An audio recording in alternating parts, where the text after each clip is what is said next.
Hello, hello. Welcome, friends in YouTube land. We are on Greece tonight with a domination match. I am your host for this World of Warships Legends video, Phoenix61. Make sure to follow the channel. We are doing battleship videos pretty much every day. We get a short stack here. We don't have a full 9-on-9 team. I'm like, wah, wah, right? Always a bummer. And then they do put some legendary tiers in here against us, and we are the lower deck, bottom tier, whatever you want to call it, ships at the tier 8, right? And we're rocking the Ibuki, right? So I do enjoy the Japanese cruiser line. I know it's not everybody's favorite. It's a little bit different of a playstyle, right? So, but I build, for the most part, I build these out with sort of a range, accuracy, and HE shell focus. And we'll go through the commander at the end of the video as well. But for the time being, you know, like it's kind of like there's some new ships in there. You know, so a lot of times I like to kind of turn away. But the problem here is that there's not a full 9-on-9. We only have one destroyer, and he's on the other side, right? So we'll send torpedoes through the zone, but I doubt anything's gonna get through there, right? Because like, it's going to be an outside chance that their destroyer happens to be on our side, right? But I still send them anyway, just in case, right? But I think our problem is going to be with spotting, especially on this side of the map. So I may just have to destroy this truck that we see driving around here, right? Because yeah, typically, like, this is a classic cruiser spot. A lot of people like to park literally right here where we are right now, because then a lot of times you can get away with, you know, shooting across Zone C or into Zone C and help support it without being spotted, right? So like a classic cruiser maneuver, right? So we do pick up this, or somebody else is spotting this breast for us. But then of course it goes dark.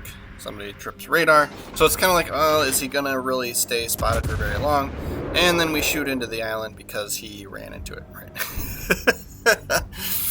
But yeah, so we'll pick on him as long as like he's available to be picked on. But so far we've fired a couple salvos and we have no hits and no damage done yet, right?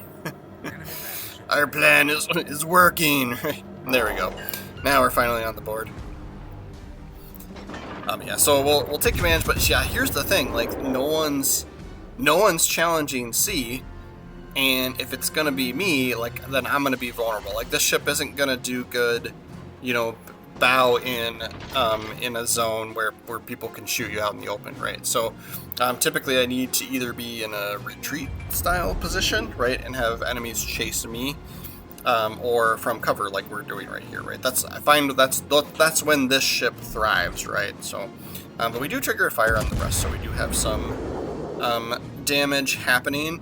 But so I decided to take the risk. You know, if you look at our spotting circle on the mini map there, right?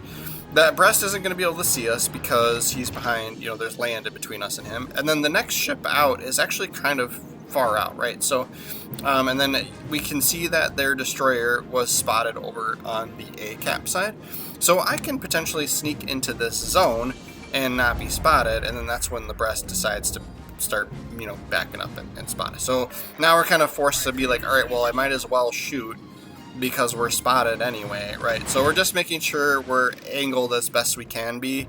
And then he does start turning away. So I'm like, well, maybe we can back up a little bit, and maybe, you know, but I'm concerned, my big concern is these battleships off to, you know, are sort of right in front of us, basically, but they're far out, right? So they might be able to get hits on us, but we're pointed towards them, right? So we do go unspotted again here, so not firing our guns was definitely the right move, and then our Ohio just annihilates the breast.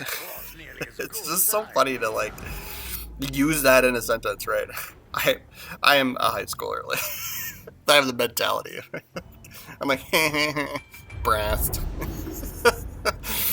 But yeah, so we solidify this zone cap, right? So we'll press forward, and like I said, I was like, man, this is going to be an annoying game because spotting is going to be the issue, right? So I don't want to just shoot at this battleship that's in the B cap because that's going to get me spotted by whoever's out in the open ocean, you know, off to, yeah, like that guy, right? This Marco Polo, right? So we have to be a little cautious about when we fire our guns in this situation, in this example, right? So I am able to start moving back though, so we're going to take a little bit more of a retreat for the time being, as I was thinking I could get torpedoes into that zone. You can see that they're not going to make it if we do fire them in there, and then yeah, even the battleship is moving around to the other side, right? So, but now I can see within our firing circle on the mini-map that there's nothing within that, so you know, that's not on the other side of islands, so we could fire our guns and not get spotted for a little bit here, but again, we're relying on teammates to be spotting things, which is not happening quite, you know, very much, right? We do have our airplane that we could send out. I think we're maybe a little bit far away from that battleship to be able to pick them up with the plane, so I was going to hold off on that. But yeah, we'll move in to support the cap. Like, I'm not going to go and chase those battleships. You know, there's a battleship and a cruiser on the enemy team that are just backing up, like moving back, right? So there's no point in chasing somebody down like that. I always prioritize supporting the objectives over chasing somebody down.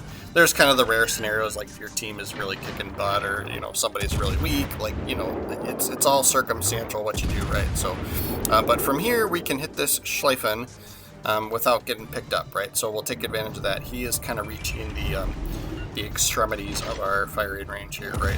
So we're going to move forward, potentially get spotted here. That's fine, not a big deal. He's shooting somebody else, right? So, but yeah, our team managed to chase him out of the cap, so we're going to get the zone captured here, hopefully.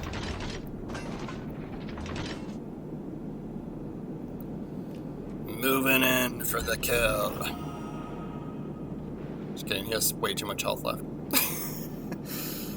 I don't know, so somebody's hitting our battleship that was capping B, so it keeps resetting here.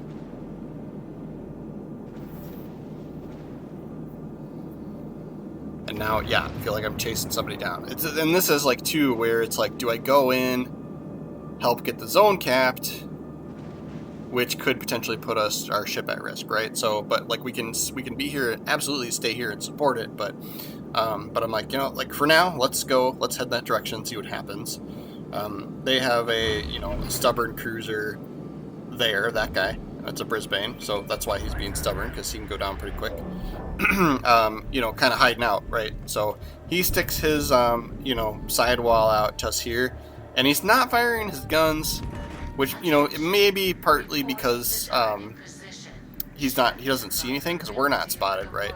But he's definitely shooting torpedoes in our direction, right? So we're going to trip our sonar here. Yeah, so that ship has 2 launchers of 5 on each side, right? So, and we did switch to AP just because that was such a beautiful shot, and that worked out perfectly for us.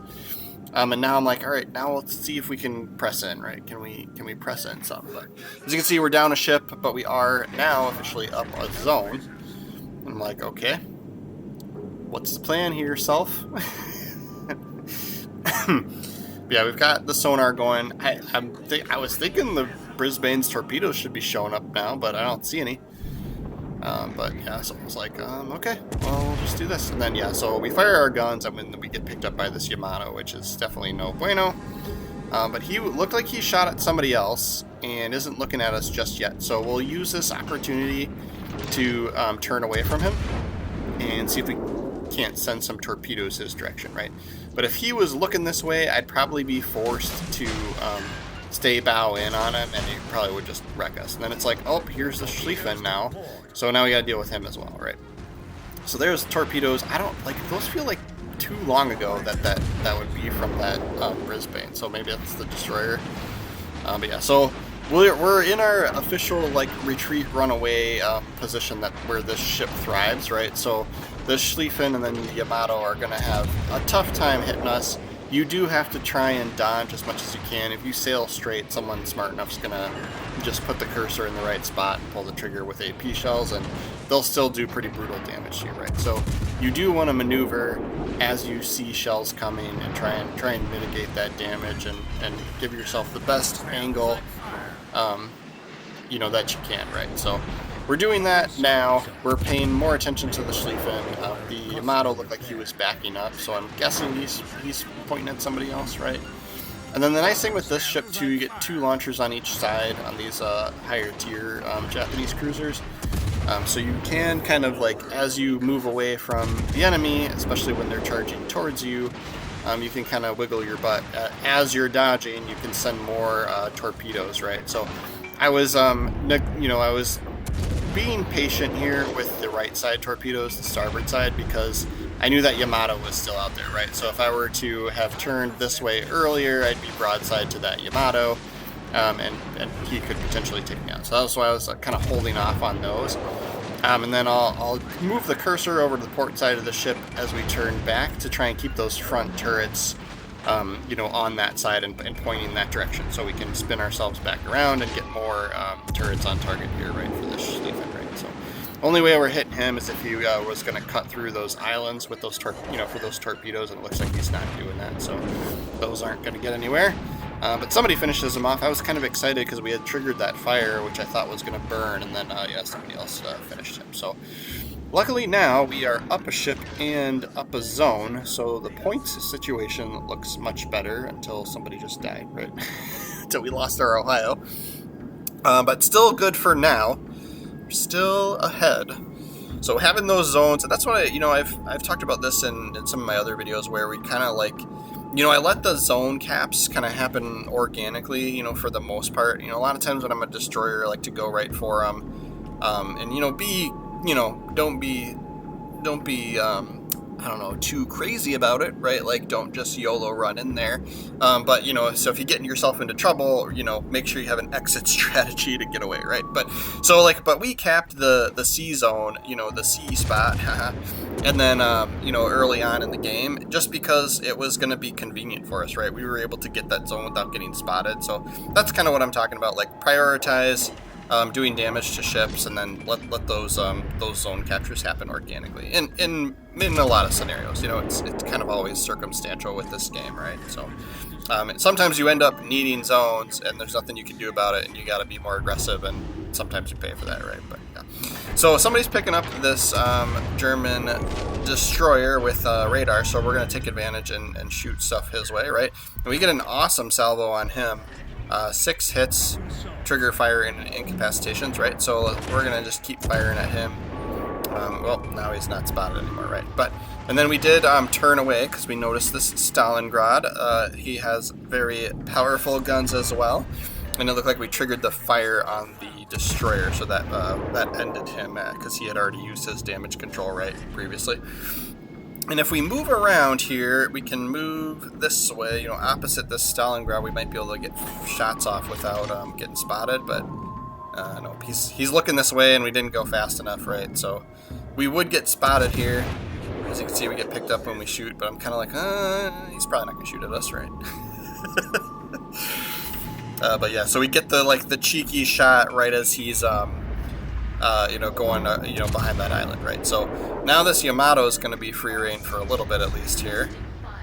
He has plenty of health left for us. See if we can't help out with this Stalingrad as he goes through here. There's always a little bit of a shallow gap in the land there. Sometimes you can fire through depending on your positioning, right? So, but somebody else finishes him off by ramming into him.